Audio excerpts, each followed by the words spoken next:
Starting strength week number 10, recovery behavior, which is to do the work. I know that might be confusing. Do the work? What are you talking about? What's this work, coach? What is it? The work is a worksheet that is designed by this woman named Byron Katie.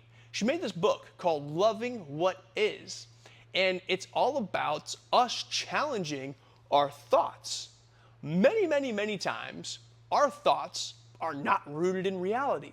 They're rooted in some sort of fictional world.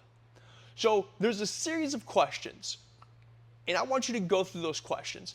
What this helps you go through situations in your life that are probably stressful for you. And when I say stressful, they usually cause some sort of negative emotion. That negative emotion could be anger, sadness, frustration, depression, worry, anxiety. I can keep on going. Now, if a situation gives you happiness, joy, freedom, all those positive feelings, you don't really need to do the work on that. That's good. What we're trying to do is help you shift your perspective, the way you look at a situation, so that way you can come to terms with whatever negative feelings that you're going through.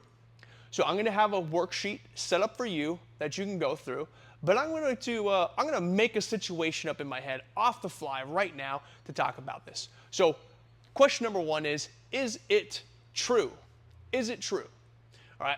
Now, there could be a situation. So let's run through a little scenario here. So the question I have, and this is going through how I felt last week. I felt worthless. That was a thought that I had.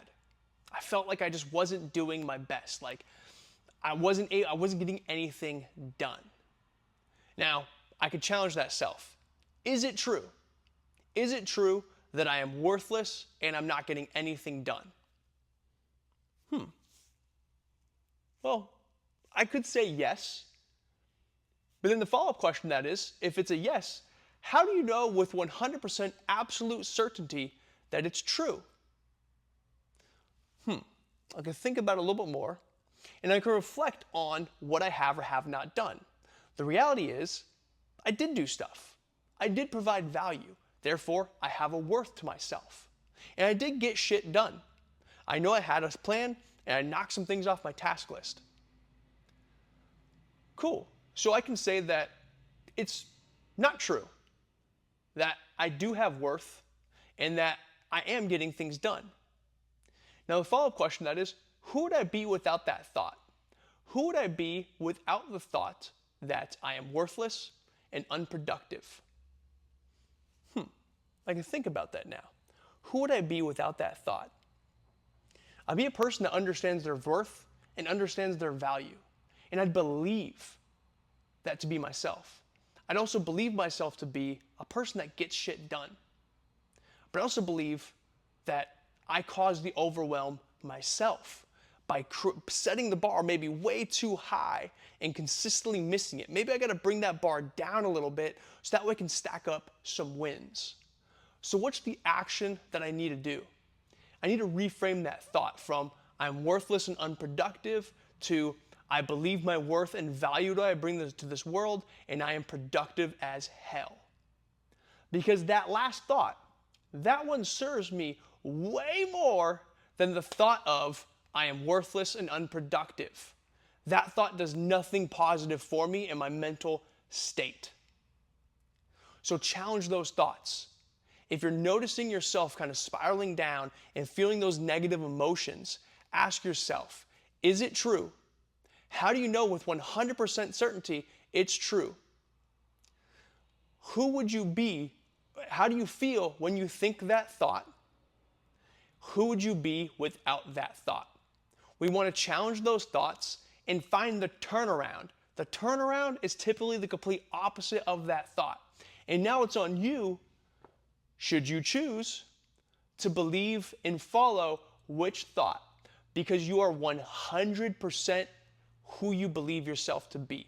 If you believe yourself to be unproductive, unworthy, weak, lazy, all of those things, chances are you will become that. If you believe the opposite of those things, that you are valuable, that you're a hard worker, that you're disciplined, you're strong, you finish things, chances are you're going to follow that belief and you'll become that person. So we want to do the work on those thoughts that we have up here and challenge it. Is it true? How do I know with absolute certainty that this is true? How do I feel when I think that thought? Who would I be without that thought? It's a really simple process that you can do. Sometimes you need to have those questions written out and fill out the form. Other times, when you do it enough and you create enough reps in your head, you can notice yourself following those negative thoughts and you can turn it around just by asking those questions in your head. So this week is simple. Do the work. When you notice yourself feeling those negative feelings and those emotions, challenge them and do the work on those thoughts. If you have questions, which I'm pretty sure some of you might, I'm more than happy to sitting down with you, hopping on a call, and doing the work with you, and being the person that you could bounce those thoughts off of, and being like that little positive angel over here that's helping you choose a different story to believe. So do the work.